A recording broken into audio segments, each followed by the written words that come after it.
Good morning, everyone. Good morning, or good afternoon, or good evening. A warm welcome to you, no matter what part of the world you're in. So nice to see folks here in person and folks online. Our great wide Sangha. And so this is the Sunday Sounds of Dhamma program and our new summer edition, which means we'll be doing about a half an hour or so of guided meditation, half an hour talk, and about 25 minutes or so for questions and reflections before the final dedication of merits. And a couple of announcements that I want to make before I get started. One is that I have the great blessing of being able to go on solitary silent retreat for about a week. So I will be away from the vihara starting tomorrow. And Stephen, who some of you know, teacher in training here, Stephen's going to stay and take care of Nino, the vihara greeter. And so the Wednesday and Thursday morning programs will be happening as usual, but there will not be any Thursday night sutta contemplation. And there will not be this Sunday program next Sunday. Okay, because I'll still be away until Sunday evening, the 27th.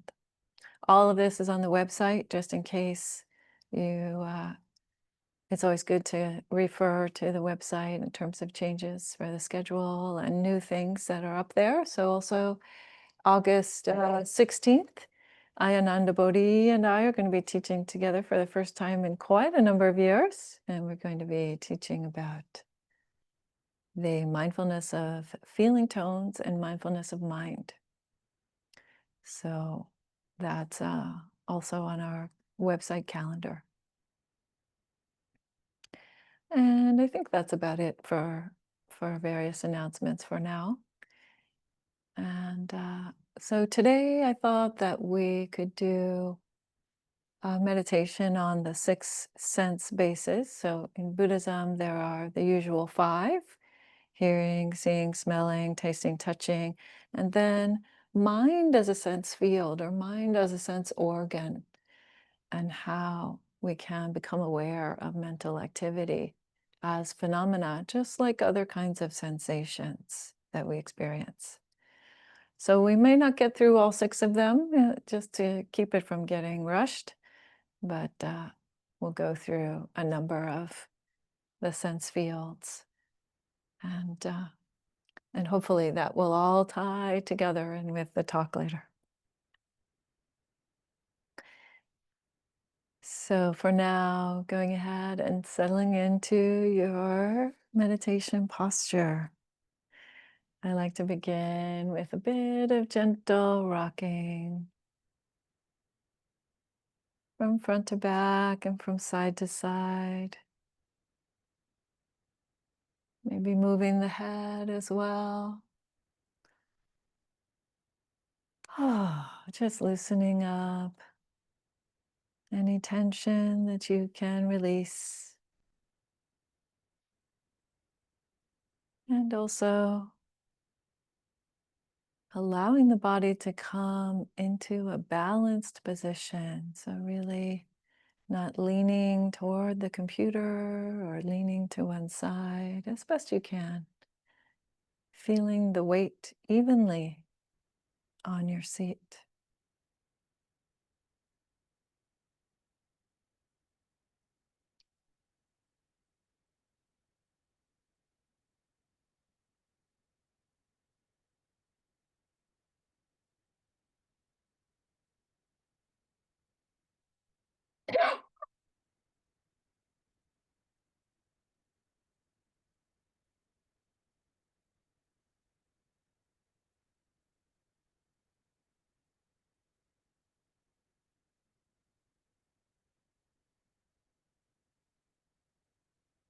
Just sensing the natural stability of the body on your seat.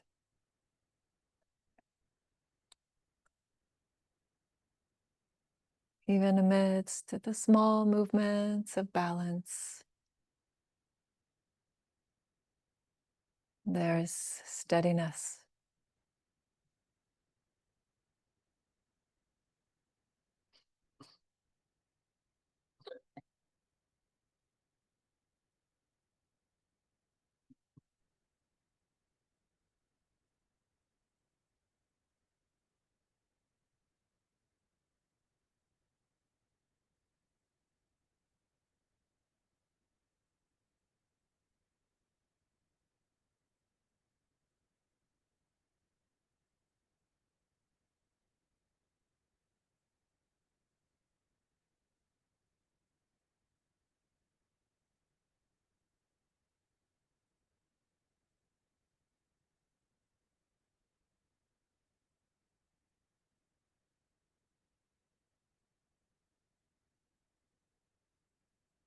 Softening the eyes. And softening the mouth.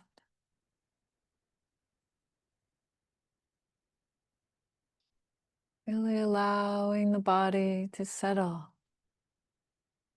to relax.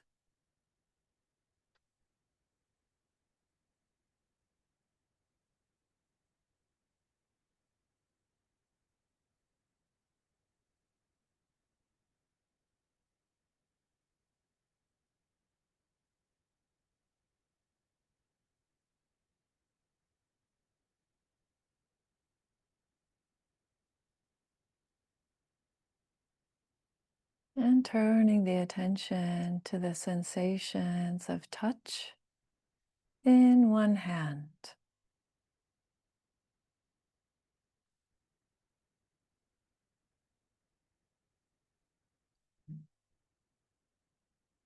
No need to strain at all.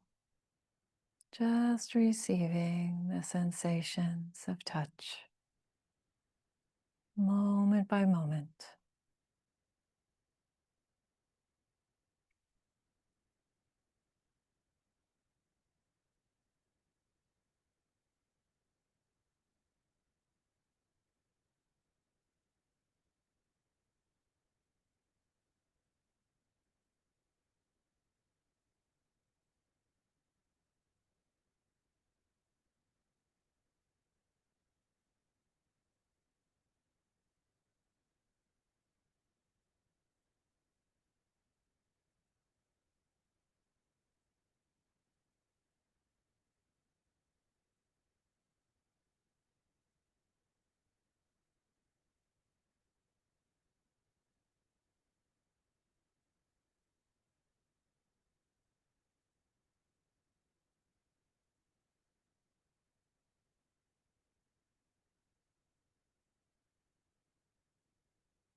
All sorts of other thoughts and sensations may arise.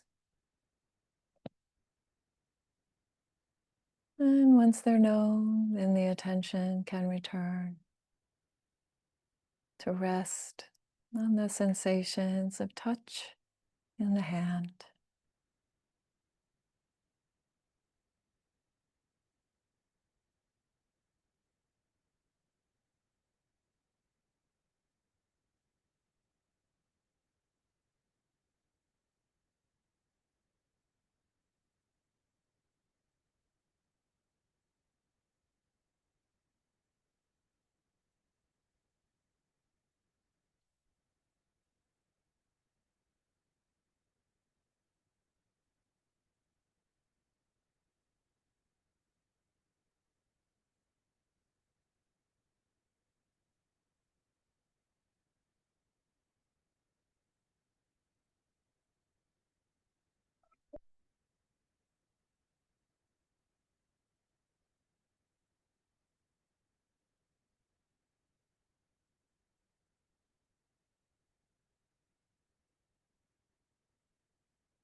And now a shift to turn the attention to rest on the sensations of smell.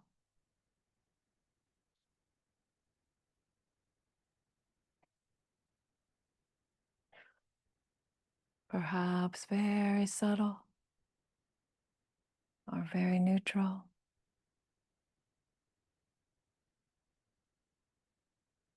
Just resting the attention there and receiving sensations of smell.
Staying curious about sensations of smell in each moment.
And now another shift, resting attention on the sensations of hearing.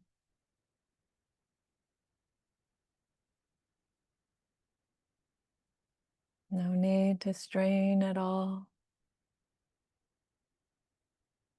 Sensations of hearing arise. They are known.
If you start to become sleepy or the mind becomes dull, you can just attend a little more closely to sounds.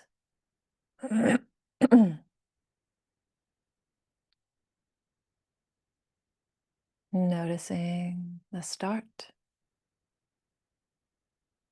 or the end of a sound.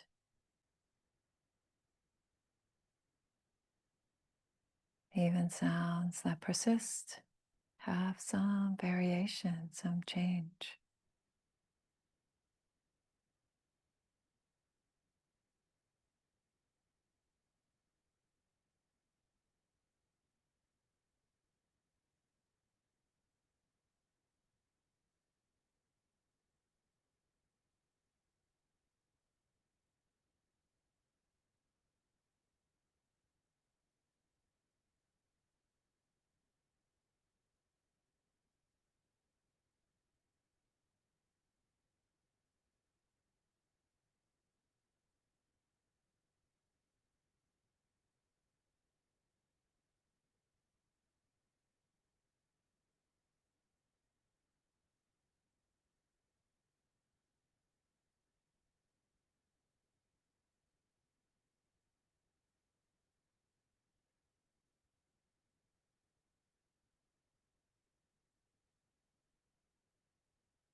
And now, whether you keep your eyes closed or open,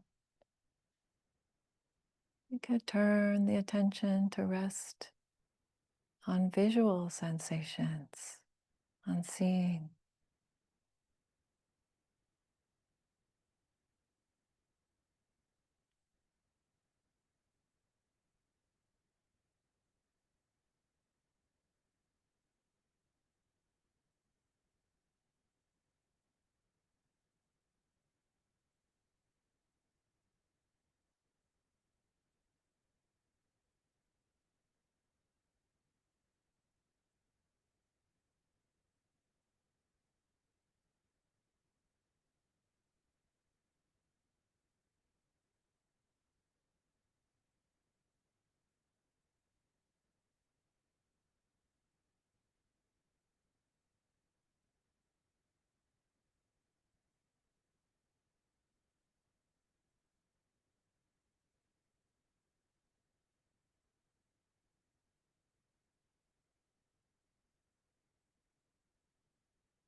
And finally, the sixth sense organ, the mind.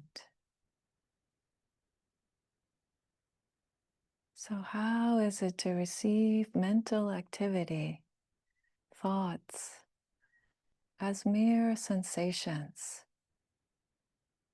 just like a sound or a smell, just attending to mental activity, receiving it?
All right, friends, that was the meditation for today.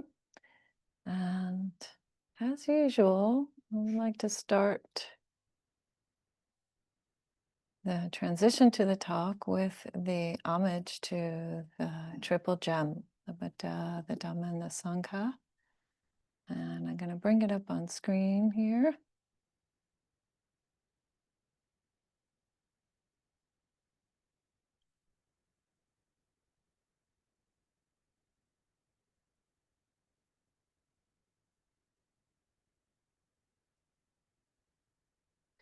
And for folks in the room, if you prefer a piece of paper, there's one up there on the front of the, just tucked into the front of the roof above the Kuan Yin.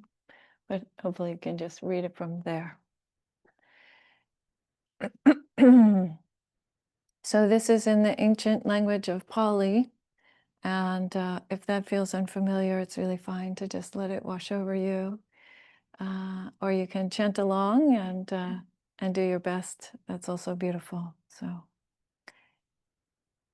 Namo tassa bhagavato arahato samma sambuddhassa. Namo tassa bhagavato arahato samma sambuddhassa. Namo tassa bhagavato arahato samma sambuddhassa. Buddhang dhammang sanghang namasami.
Mm.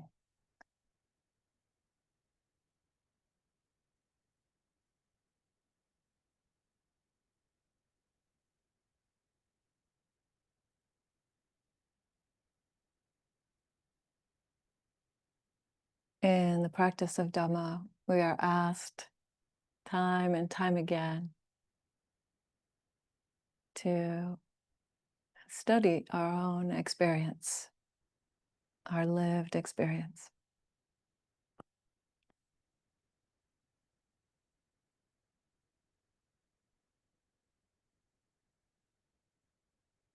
And we use this particular form or this particular tool called meditation in order to do that.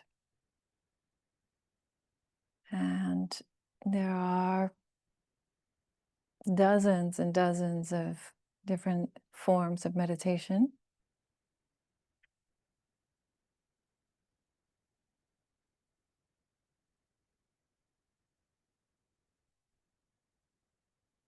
But ultimately, all of those forms are ways of,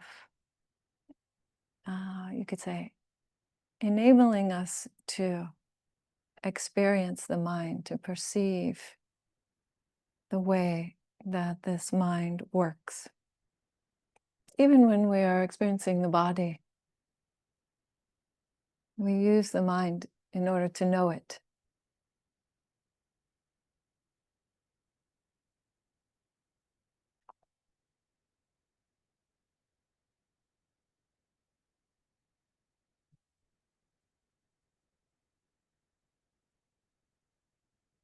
And so we train our attention. Perhaps you learn ways of pointing your attention at one type of phenomena or another, just as we did just now.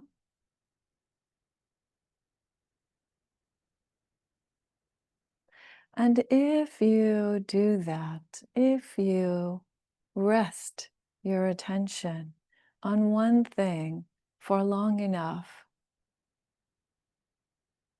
then you will discover for yourself the nature of mind.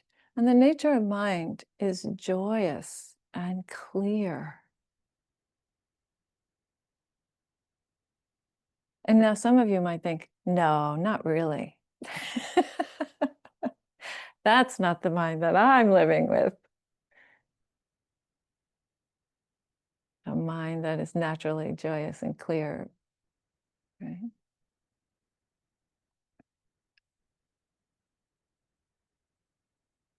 But I would suggest that when you say that, perhaps what you're referring to is the activity of the mind, or the sensations that are happening in the mind, or the thoughts that are happening in the mind.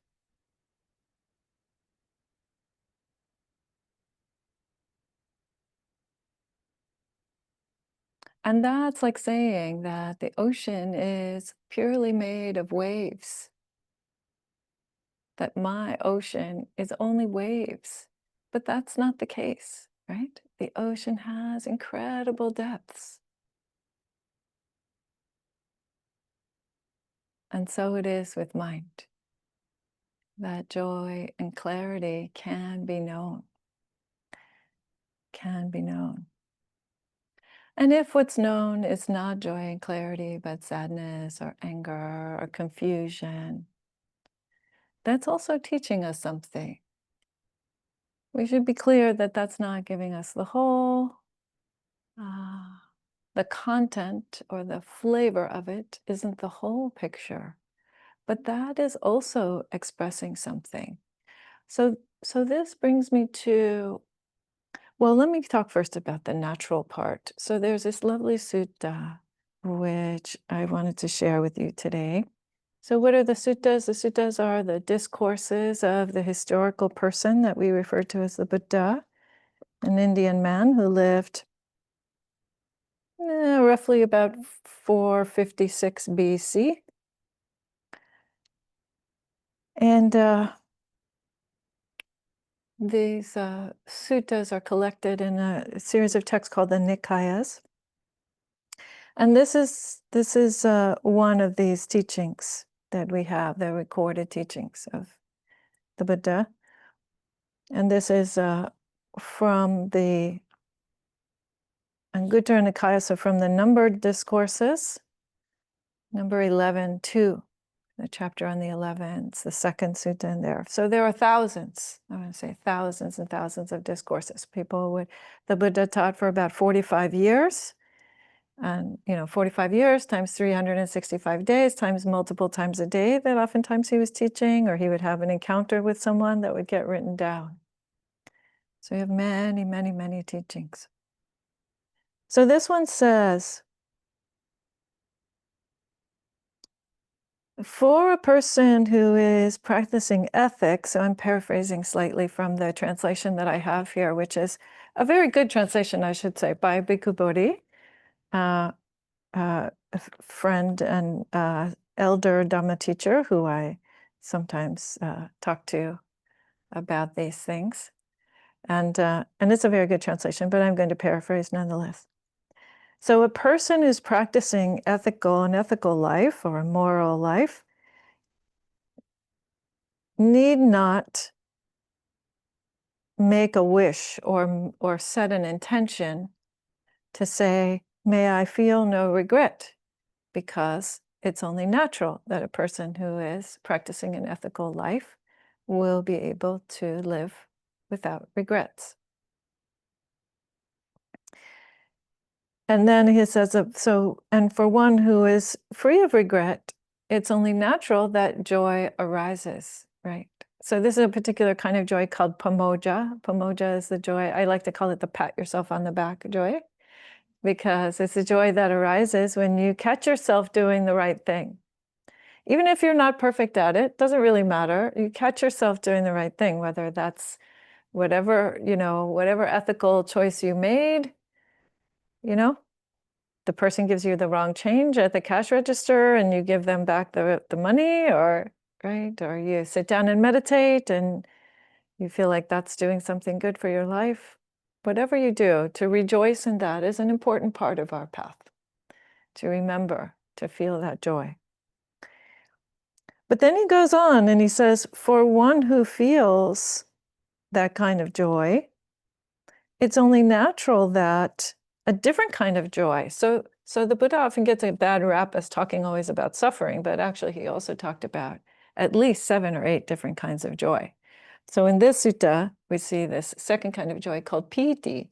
And piti is a kind of joy that it can arise at any time, but it usually is sparked by or stimulated by meditation. And it's this very physical and mental, sort of hot, not in the literal sense, but stimulated, uplifting joy. Sometimes piti feels like a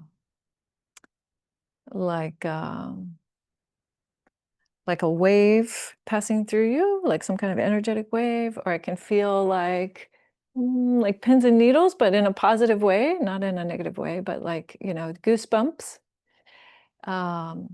It can feel like warm spot in your heart, or some kind of like opening that's happening in the central part there.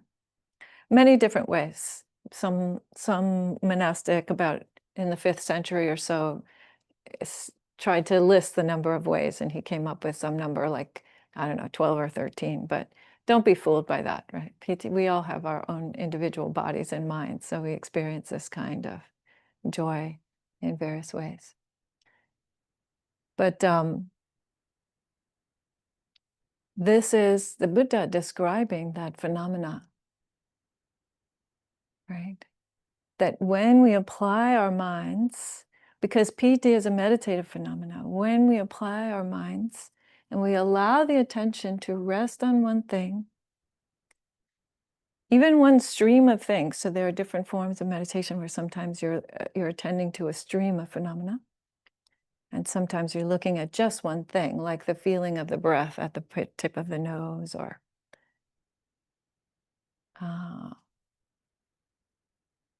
a particular quality in the mind, like loving kindness. Then that joy naturally arises, and we feel it even in our bodies.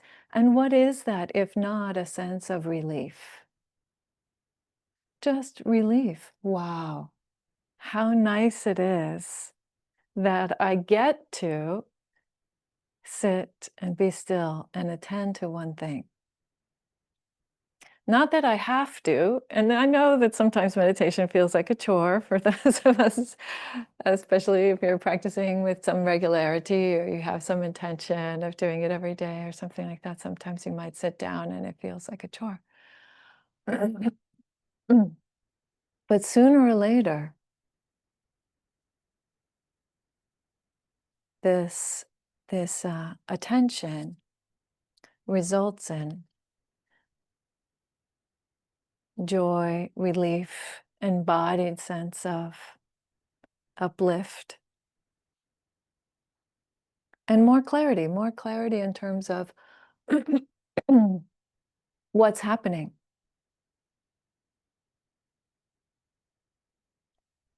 More clarity in terms of being able to experience the arising and ceasing nature of everything that happens to us.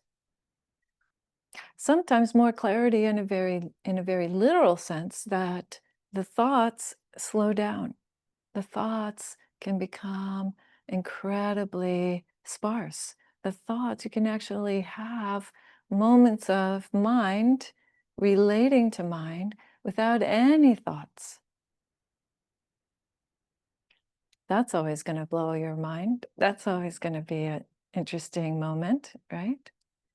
Because I would suggest that until you actually experience the mind free of thoughts, even for an instant, a space between thoughts, you haven't actually seen the nature of mind. In the same way that if you've only ever looked at the waves on the ocean, you've never really experienced the ocean.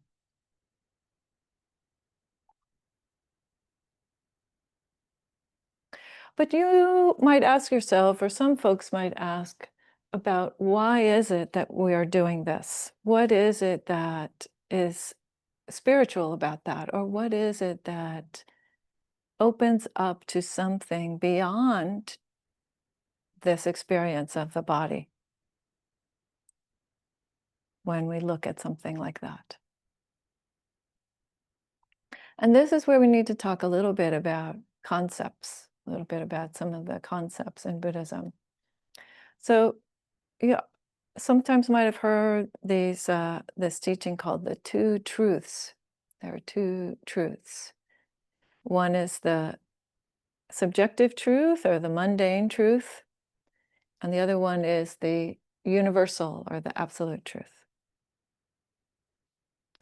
So by mundane, we mean the specific, this very specific individual aspects of what's happening to you, right? Up and down, right and wrong, sleepy or awake, whatever is happening, right? The so-called mundane world.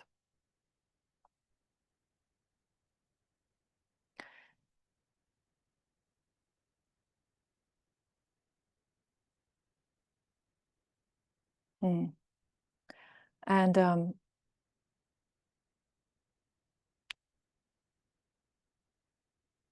then sometimes that's contrasted with the universal. So the universal are principles, according to Buddhism.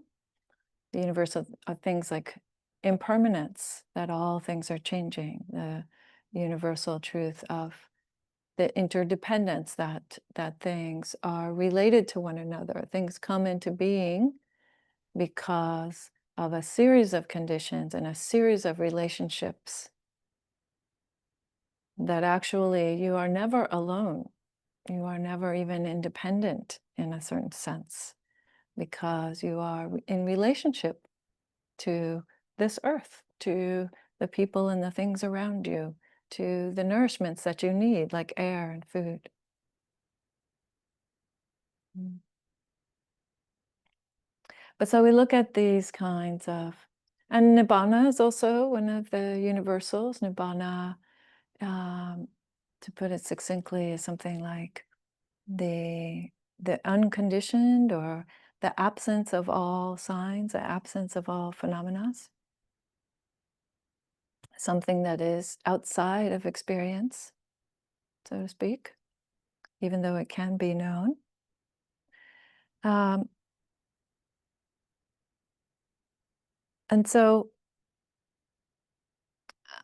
the problem with understanding these as two truths is that we tend to think maybe that one is happening in one moment and one is happening at another moment, or one is happening in one place and another one is happening at another place, or that I need to have a different mind in order to know this in some way, these absolute things that are not my relative experience. But actually, continuing with this metaphor, I suppose, that I unintentionally started as a thread of the ocean, right? The relative experience, the up and down, the good and bad, the emotions, the content of your life is happening as an expression of those principles. They could not be separate, right? The fact of impermanence, for example, we know it by changes that happen. We know it because there was a time when I didn't have gray hair. Apparently, there was a time, but that time is long gone, right? That time is long gone. Change has happened. So this body is equally an expression of those universal principles. Where else could we live but in the midst of what's true about all things. We can't possibly live outside of that. So everything you experience, interestingly, now if we take this all the way to its logical conclusion, everything that we experience is telling us the truths of the universe. Even sadness instead of joy, or even confusion instead of clarity, or even anger instead of peace.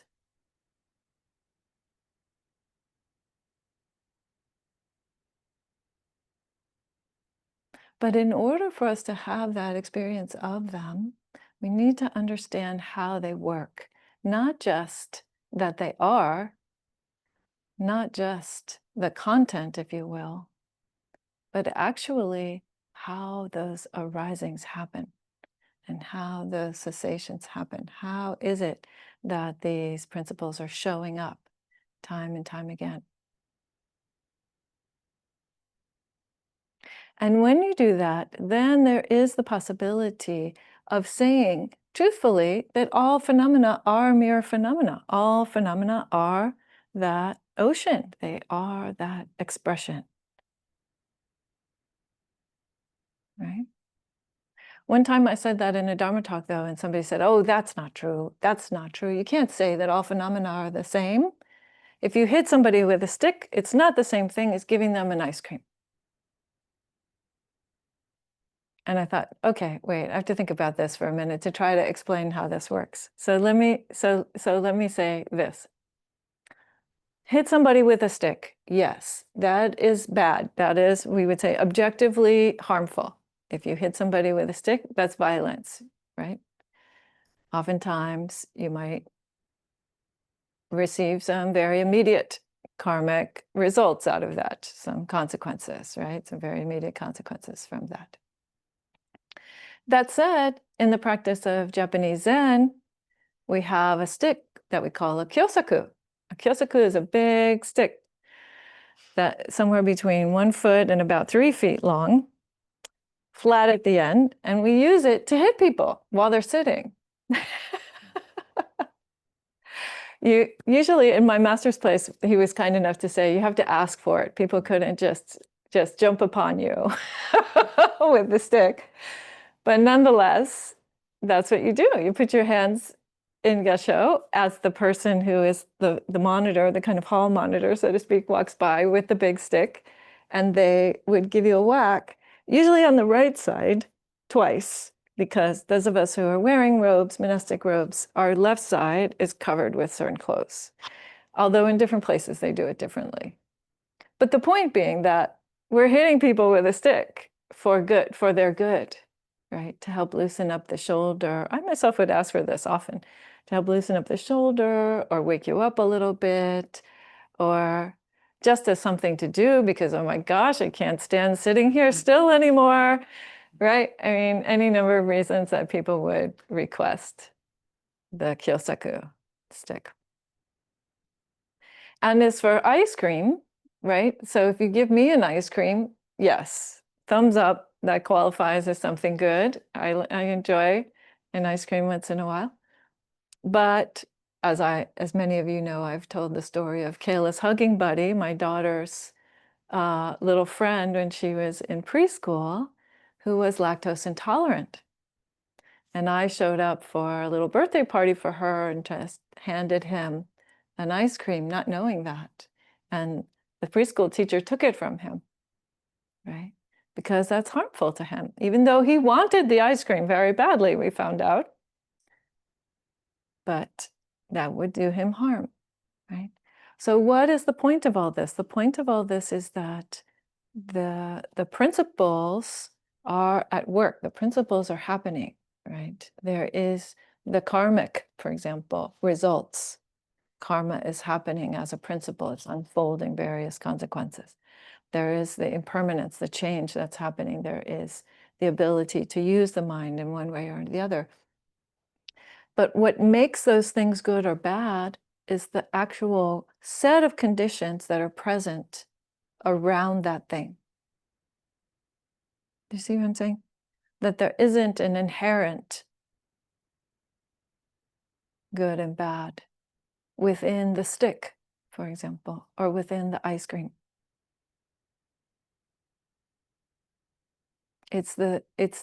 You have to understand the whole interconditionality, and then you can understand why it is that things manifest like this or like that.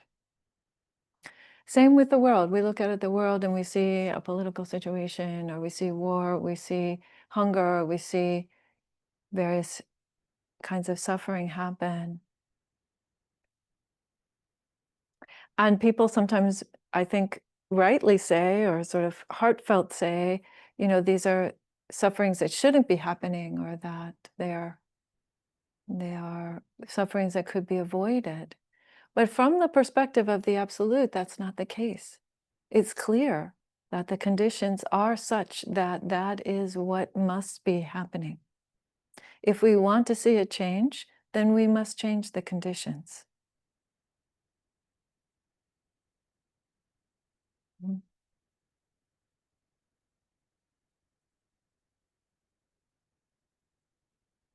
So just to circle back to our experience, the reason why the Dhamma is telling you again and again, look at this body, look at this mind, study what's happening here. Watch how it changes. Watch the beginnings, watch the endings. Watch the relationship between things, right? Not just the fact that they're here, that's mindfulness. We can attend to the fact that things are here. We can know them, receive that with our attention. But then we need to investigate. We need to really begin to understand that interrelationship. How is that showing up? And eventually, then, it becomes clear. We can see quite clearly. This is why the Buddha referred to the arising of insight as yata bhutanyana dasana. That's a Pali phrase. It means knowing and seeing things as they are. Sounds simple. Sounds like what you're already doing. But perhaps I would say it's best to check in again. It's best to keep looking and keep investigating.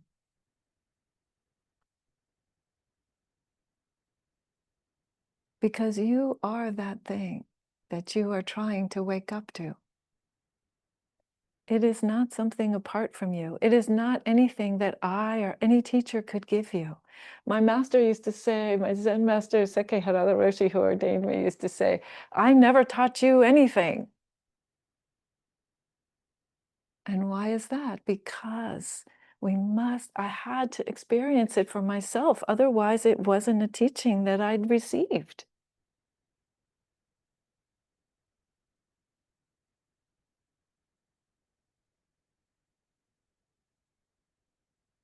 But you can know.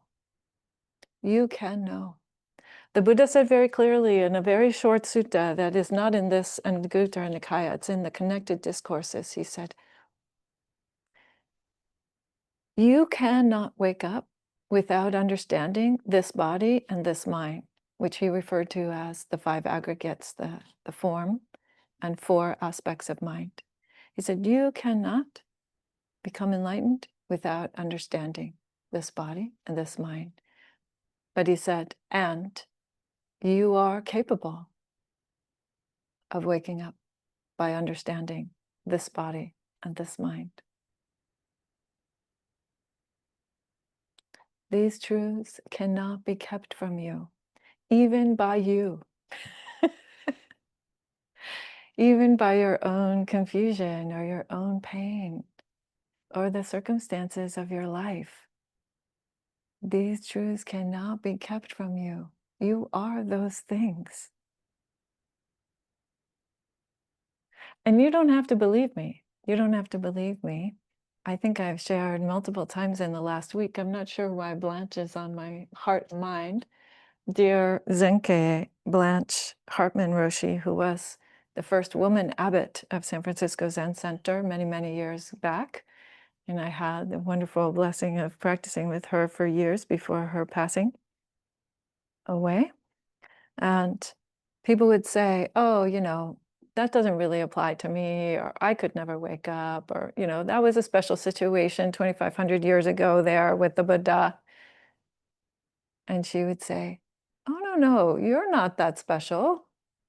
You're not the exception to the truths of the universe. Right?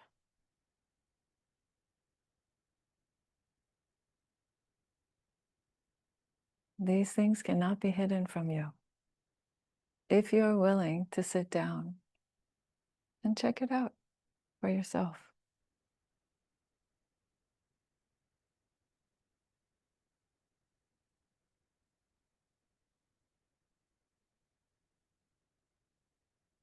All right, dear friends, so that is what I wanted to share with you today. And lo and behold, I have stopped at the proper time so that there is enough time for some questions or reflections, anything on the meditation, on the Dhamma talk.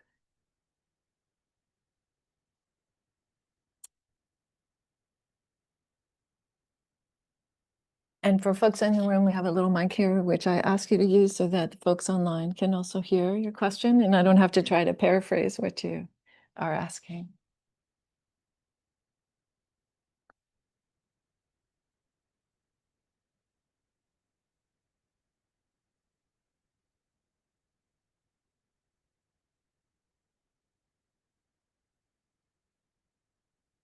Somebody once told me when she isn't asking a question after the talk, it's because it's still flowing.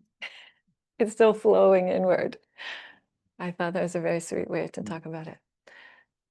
Nonetheless, it's always helpful to your fellow Dharma practitioners to ask whatever questions or offer a reflection if you can, just because it gives us an opportunity, right, to see how it lands, to see a particular version of it, a particular example, or to clarify confusion if we can. Yes, Julia, please. I'm not sure it matters, but it, when we were doing the focus on the seeing, it occurred to me, I know that with their eyes closed, there's still things to see. Mm-hmm. There's still, I guess it's sense object. Is that right? Once again, I'm not sure it matters, but it occurred to me, what's the source? I know that, the context of my question is, I think it's very, I've heard people interpret where it's coming from. And I've always, my personal reaction to it is that it doesn't matter. So when I say it probably doesn't matter, but does it matter? Well, when you say it, do you mean the sensation, the object, the one observing? Which one? All of it? I guess the object. It's like, the light that comes. Okay. Where does it come from? And, is it our imagination? Is it our wishful thinking? Is it just a physical phenomena where, and once again, does it matter? I've always shoved it aside and said, oh, this is pleasant or whatever, but I don't know. Yeah. Well, so first of all, yes, affirming what you said, which is even when our eyes are closed, there is some form of visual sensation that's happening. I appreciate that you notice that you're aware of that. Even if all you're seeing is black, or you're seeing, the red of your blood in your eyelids or whatever, that's visual sensation, right? You know the difference between when your eyes are open and your eyes are closed by the fact that you have a visual sensation of blackness or of something else. Yeah. So when we have the eyes closed, though, and there are lights, or what the Buddha sometimes referred to as forms, so different kinds of little shapes that can seem to be emerging, or like sometimes it feels like, like little bubbles or different movements. Yeah. So all of that is the activity of mind. You could say that that is, the way in which the mind is expressing itself. So in deep states of concentration, oftentimes what happens is you can have different kinds of lights that they're referred to as nimitta. Nimitta is a Pali word that means like a sign. And the reason why that word sign is a good translation for that is because it doesn't really have a tremendous meaning other than the fact that it is, you could say, like a side effect or a symptom that the mind is becoming more concentrated, right? This also happens not just in the jhanas, which are these immersion states of concentrations. This can actually happen before you enter into jhanas. And this also, you can also have a lot of light with the boundless qualities, what we call the boundless qualities, or the Brahma viharas, the heavenly abidings. In fact, there's a way of meditating on them that is about expanding that light. And this brings me to the last part, which I hope will not be confusing, but will blow your mind in a good way, Julia, which is from the perspective of Dhamma, the difference between imagination and the mind doing some kind of expression that is naturally supported by the body, right? Some kind of physical thing happening in our brain or elsewhere in our body, or even not in the world, you could say. There's no difference. There's no difference. It's just a moment of experience, a phenomena, right? So whether the object is a so-called internal object or the object is a so-called external object, it's still the same process of contact that's happening. It's still the same process of knowing that's happening. It's just a question of whether the mind is knowing itself and knowing its own inner activities or inner, what I think of like expression, or whether the mind is knowing something, some other phenomena that is in the material world. And that's also a very important thing, that in some forms of Buddhism, or you might hear some teachers, some people say, nothing exists. There is no external world. There is no material world. That's all just happening in your mind. That early Buddhism would vehemently disagree with that.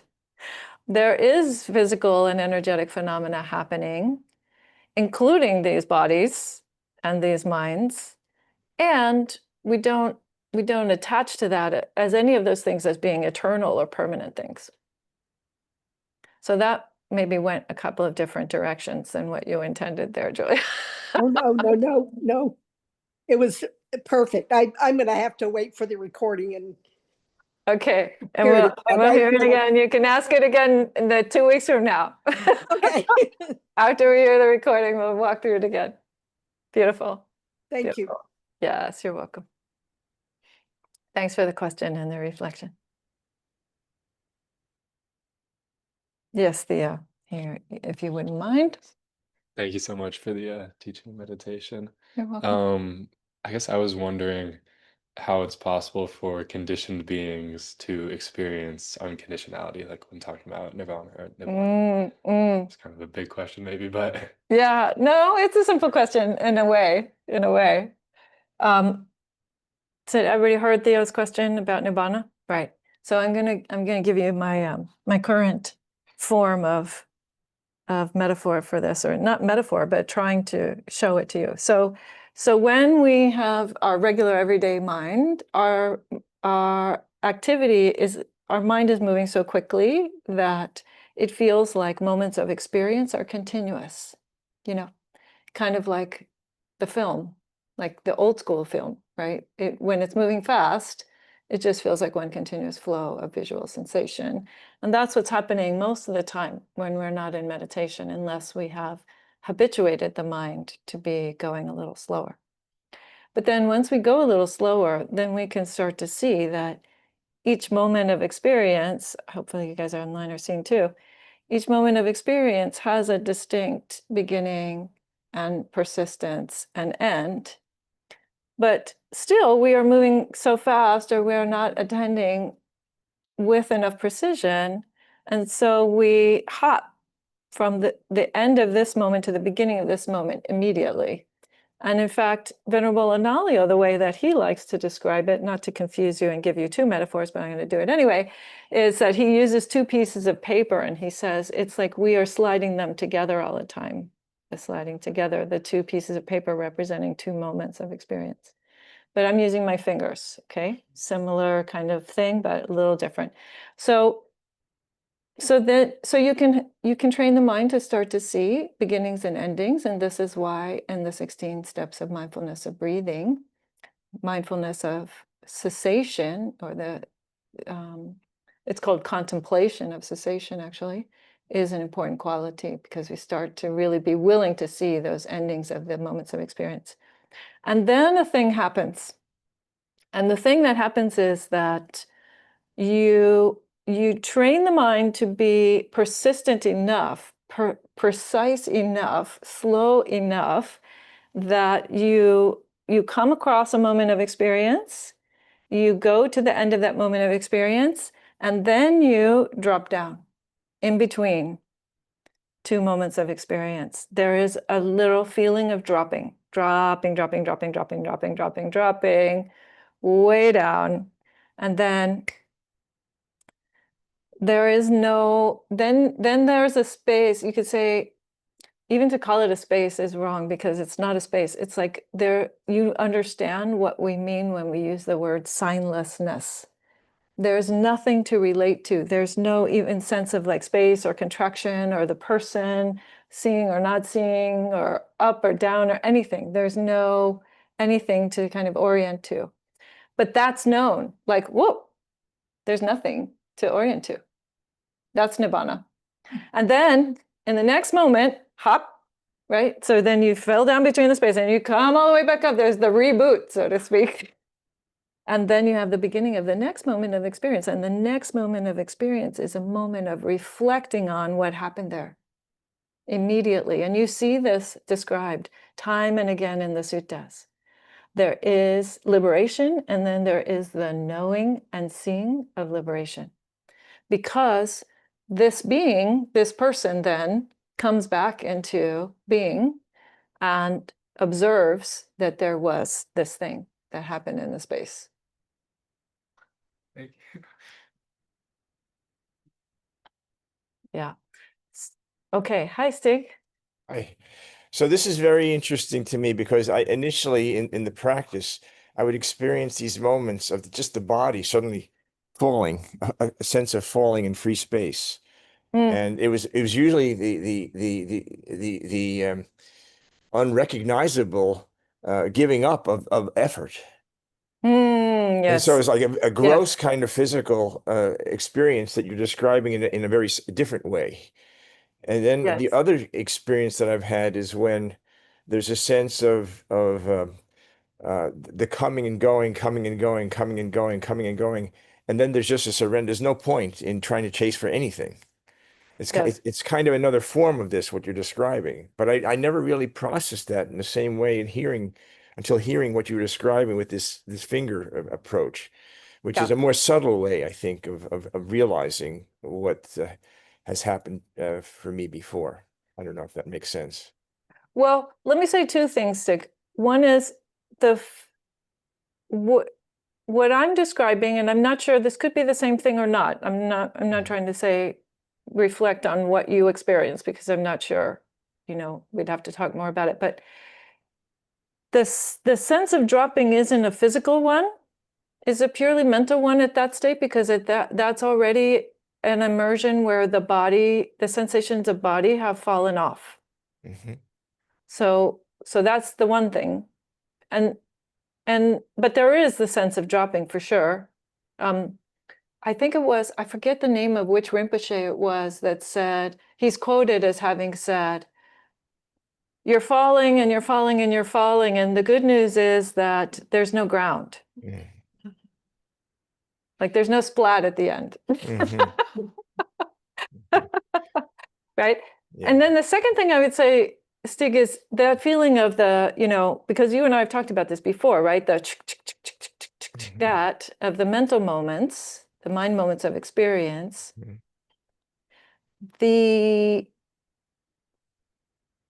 I think that that's a helpful point of knowing, of perception, but I still think that it's even more helpful when that slows down enough that there is a clear perception of the cessation of the one and the beginning of the next. You know what I'm saying? Without this kind of immediate leap.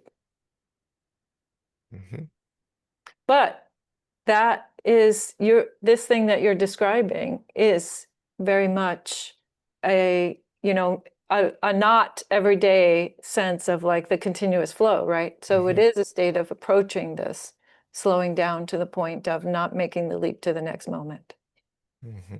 Definitely. Yeah. That's how I would interpret. Yeah, no, very helpful. If that resonates. Yeah, very helpful. Thank you. Okay, great, beautiful. All right, and we still have a bit of time. I keep thinking, oh, 10:30, but no, we still have time. Yes, Hamza, please. Okay, so I've noticed when I do, predominantly my practice is concentration, working with concentration. And if I'm doing a retreat for an extended period of time, I've noticed that during the sit, inevitably, this immense heat comes in through my body, immense, where I feel like I'm in a sauna. And I've learned to just let it, just observe it. I mean, what else should I be doing? And it'll last for, I don't know, 5-10 minutes or whatever, and then it subsides.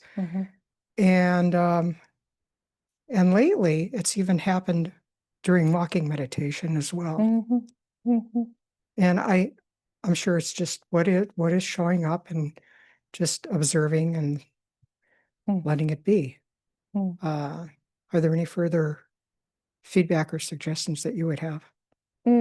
Well, so one question is it pleasant or is it neutral or is it unpleasant or well, all of the above? Like really sweating like that, but okay. It's what it is. It's what it is. Okay. So this over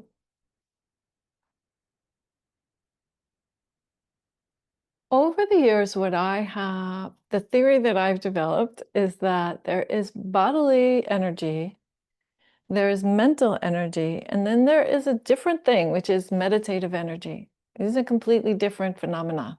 The body and the mind can be totally exhausted, and the meditative energy can be totally powering you, or vice versa. You can't,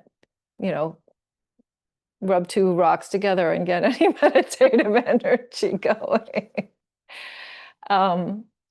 And so that sounds to me like you have developed this meditative energy. And the heat, for me, when the heat comes, the heat is that it's not quite flowing all through the body, that there's something about the flow that is being unintentionally restricted, or that there's some tightness somewhere in the body, or some tension, or something else that is creating the heat. Yeah, I can't speak really to the Tibetan traditions, but I know that they have a method actually for doing certain kinds of pressing down that increase the heat. So that's what I would investigate if I were you, is just something about, is it possible to let it flow even more, like have it be a little more fluid? That's, in other words, just it kind of releases on its own. yeah, but that, I'm not talking about that. I'm talking about like it has a movement. Usually it has a sort of rhythm to it, or kind of flow to it when it's going well. Yeah, predominantly in the upper half of the body. Well, this is what I'm saying. If it's more in one part of the body than the other, then that's part of what's producing the heat. That it could be a little bit more diffuse. So is it something I should I know that Ajahn Sucitto talks about that, with the chitta flowing through the body and just move, if, other areas that are more flowing if there's something tightness, or to move that down into that area. Is that what you're saying?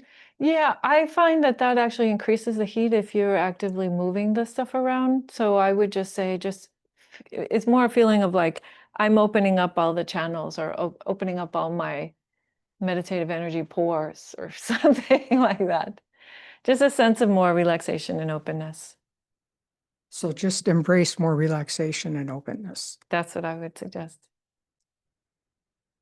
So then that brings up because we're past our time, or oh no, we're not, sorry, I keep getting the time wrong.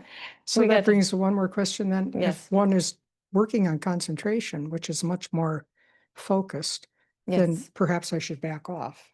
Is that when that is happening? Well, you might want to consider a concentration that's based on a larger object. That's exactly what I would do then. Yeah. Thank you so much for simply saying that it's probably meditation sort of thing. Yeah. And even if it's happening not on the cushion, it doesn't mean that it's not meditation based. As I was saying, I think I hinted at earlier, like piti also can just start happening all the time and at random moments of mindfulness. But usually it starts with the meditation. Okay. Thank you. Okay. Thank you. Thank you. Okay.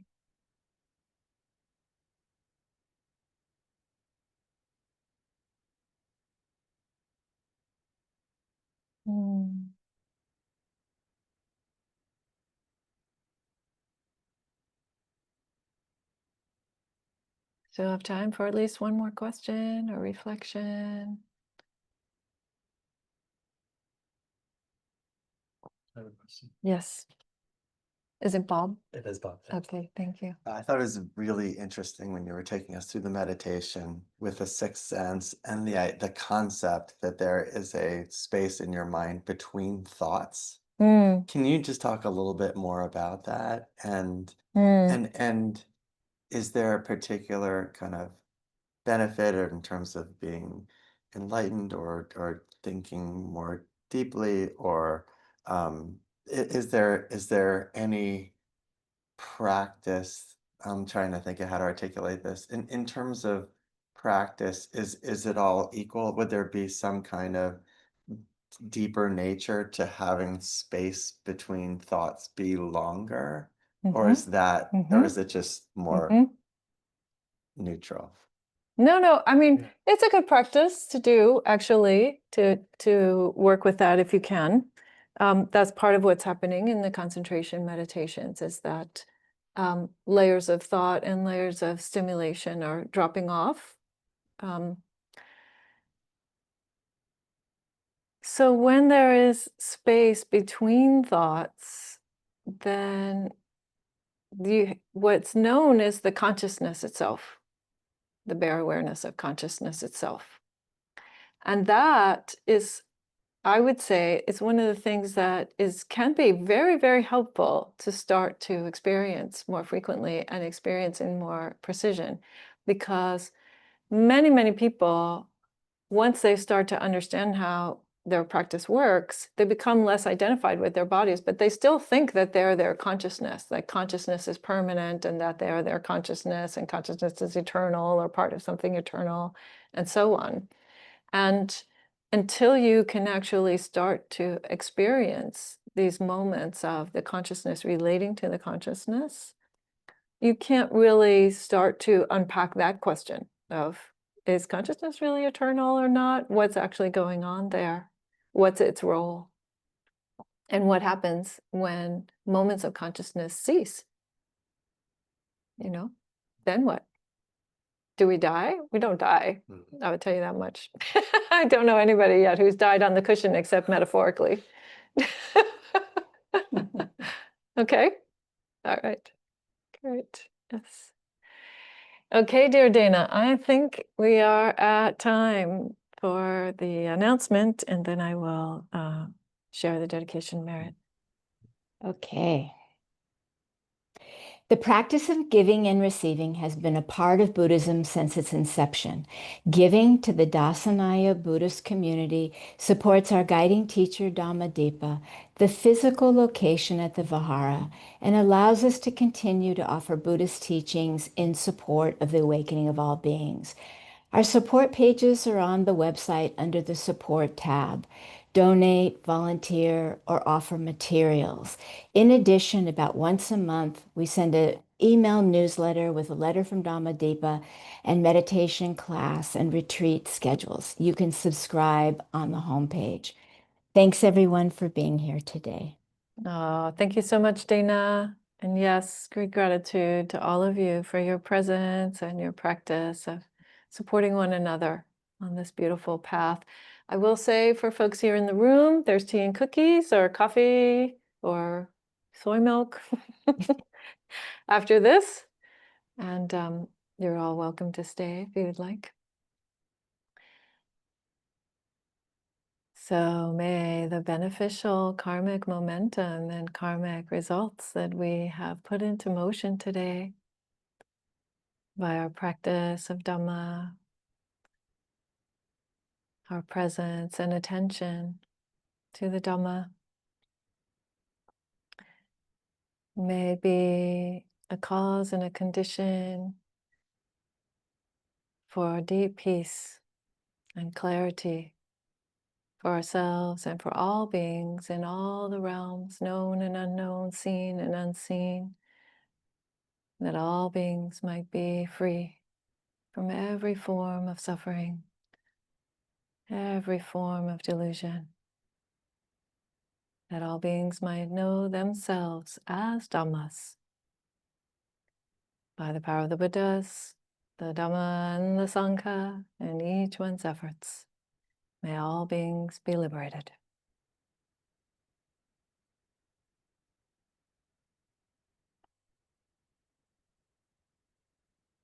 Okay, friends, lovely to see you as ever. Bye, Julia. Bye, everyone.